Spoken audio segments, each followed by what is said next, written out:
अमाबाद फाउज़ बिल्लाहि मिनश शैतानिर रजीम बिस्मिल्लाहिर रहमानिर रहीम। जी आया ਨੂੰ ਅੱਜ ਸਾਡਾ ਹੈਗਾ ਮੌਜੂ ਬਵਾਸੀਰ। ਅੱਜ ਅਸੀਂ ਬਵਾਸੀਰ ਤੇ ਬੋਲਾਂਗੇ। ਦੋਸਤੋ, ਬਵਾਸੀਰ ਦੀ ਅਸਬਾਬ ਕੀ ਆ, ਇਹਦੇ ਸਬਬ ਕੀ ਆ।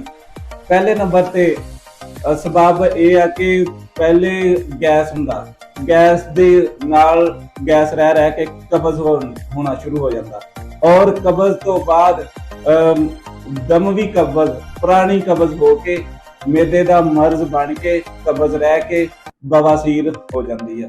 ਤੇ ਦੋਸਤੋ, ਇਹਨੂੰ ਹੱਤੁਲ ਮਕਾਨ ਕੋਸ਼ਿਸ਼ ਕਰਨੀ ਚਾਹੀਦੀ ਹੈ ਕਿ ਐਸੀਆਂ ਚੀਜ਼ਾਂ ਤੋਂ ਪਰਹੇਜ਼ ਕਰਨੀ ਚਾਹੀਦੀ ਹੈ ਸਾਨੂੰ ਕਿ ਜਿਹਦੀ ਵਜ੍ਹਾ ਤੋਂ ਸਾਨੂੰ ਬਵਾਸੀਰ ਨਾ ਹੋਵੇ।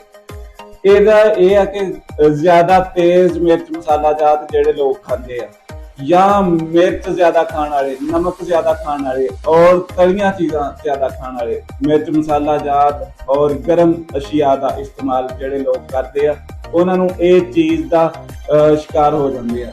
ਤੇ ਇਹਦਾ ਬਿਹਤਰੀਨ ਹੱਲ ਹੈਗਾ, ਇਹਦੀ ਅਲਾਮਤ ਇਹ ਆ, ਪਹਿਲੇ ਕਬਜ਼ ਤੋਂ ਬਾਅਦ ਪਖਾਨੇ ਵਾਲੀ ਜਗ੍ਹਾ 'ਚ ਮੱਕਦ 'ਚ ਖਾਰਿਸ਼ ਹੁੰਦੀ ਆ ਔਰ ਤਕਲੀਫ ਹੁੰਦੀ ਆ, ਔਰ ਦੋਸਤੋ ਤਕਲੀਫ ਇੰਨੀ ਜ਼ਿਆਦਾ ਹੁੰਦੀ ਹੈ ਕਿ ਬਰਦਾਸ਼ਤ ਤੋਂ ਬਾਹਰ ਹੋ ਜਾਂਦੀ ਹੈ।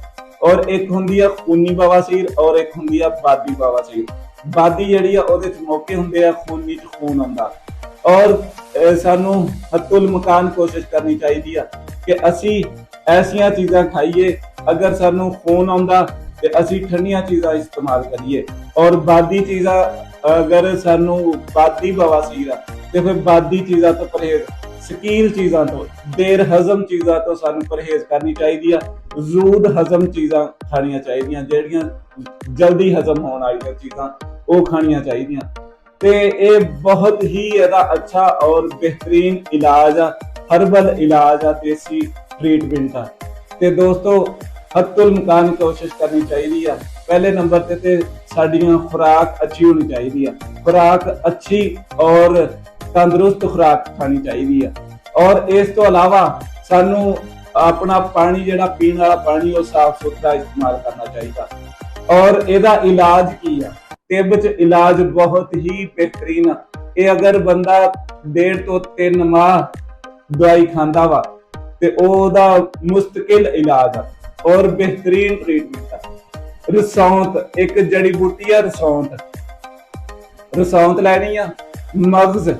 ਮਗਜ਼ ਲੈਣਾ ਵਾ, ਤੁਖਮ ਨਿੰਮ ਦਾ ਤੁਖਮ, ਔਰ ਮਗਜ਼ ਬਕੈਣ ਦਾ ਮਗਜ਼, ਤੇ ਹੜੜ ਸਿਆਹ, ਨਰ ਕਚੂਰ, ਇਹ ਸਾਰੀਆਂ ਚੀਜ਼ਾਂ ਹਮ ਵਜ਼ਨ ਲੈ ਕੇ ਮੁਕਿਲ ਲੈਣੀ ਆ।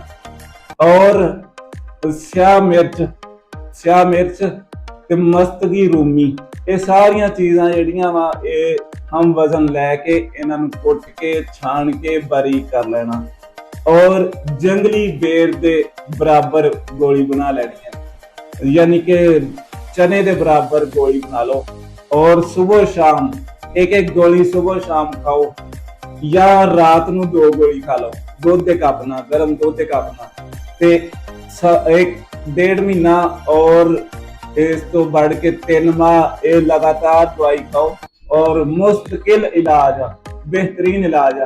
ਤੇ ਸਾਨੂੰ ਹਰ ਹਾਲ 'ਚ, ਹਰ ਘੜੀ 'ਚ ਸਾਨੂੰ ਇਹ ਕੋਸ਼ਿਸ਼ ਕਰਨੀ ਚਾਹੀਦੀ ਆ ਕਿ ਨਾ ਅਸੀਂ ਤਲੀਆਂ ਚੀਜ਼ਾਂ ਖਾਈਏ, ਨਾ ਗਰਮ ਚੀਜ਼ਾਂ ਖਾਈਏ, ਔਰ ਸ਼ਕੀਲ ਚੀਜ਼ਾਂ ਜਿਹੜੀਆਂ ਦੇਰ ਹਜ਼ਮ ਆ ਉਹਨਾਂ ਤੋਂ ਪਰਹੇਜ਼ ਕਰਨੀ ਚਾਹੀਦੀ ਆ, ਖਸੂਸੀ ਤੌਰ ਤੇ ਇਹਨਾਂ ਲੋਕਾਂ ਨੂੰ ਜਿਨ੍ਹਾਂ ਨੂੰ ਇਹ ਪ੍ਰੋਬਲਮ ਆ।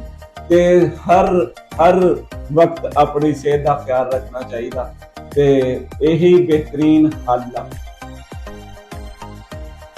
ਤੇ ਤੁਸੀਂ ਇਸ ਤਰ੍ਹਾਂ ਕਰਨਾ ਕਿ ਇਹ ਦਵਾਈ ਨੂੰ ਅੱਛੀ ਤਰ੍ਹਾਂ ਜਦੋਂ ਕੁੱਟ ਲੈਣਾ ਨਾ, ਇਹ ਸਾਰੀ ਦਵਾਈ ਨੂੰ ਮਿਕਸ ਕਰਕੇ ਇਹਨੂੰ ਹਾਵਨ ਦਸਤੇ 'ਚ, ਇਹ ਦੇਖੋ ਹਾਵਨ ਦਸਤਾ, ਇਹਨੂੰ ਤੁਸੀਂ ਇਸ ਤਰ੍ਹਾਂ ਦਵਾਈ ਪਾ ਲੈਣੀ ਇਹਦੇ 'ਚ, ਔਰ ਇਹਨੂੰ ਰਗੜਨਾ, ਛਾਣ ਕੇ ਅੱਛੀ ਤਰ੍ਹਾਂ ਇਹਨੂੰ ਮਿਕਸ ਕਰਕੇ ਤੇ ਇਹਨੂੰ, ਅੱਛਾ, ਇਹ ਦਵਾਈ ਅਗਰ ਤੁਹਾਡੇ ਕੋਲ ਨਹੀਂ ਬਣਦੀ, ਕਿਸੇ ਕੋਲ ਨਹੀਂ ਬਣਦੀ, ਤੇ ਇਹ ਸਾਡੇ ਕੋਲ ਤਿਆਰਸ਼ੁਦਾ ਸਾਡੇ ਮਤਲਬ ਤੇ ਮੌਜੂਦ ਆ। ਅਗਰ ਤੁਸੀਂ ਲੈਣਾ ਚਾਹੁੰਦੇ ਹੋ ਤੇ ਤਜਰਬਾਕਾਰ ਹਕਮਤ ਦੇ ਨਾਲ ਇਹ ਬਣੀ ਹੋਈ ਤਿਆਰਸ਼ੁਦਾ ਸਾਡੇ ਕੋਲ ਦਵਾਈ ਆ, ਔਰ ਤੁਹਾਡੇ ਹੋਮ ਡਿਲੀਵਰੀ ਪਹੁੰਚੇਗੀ।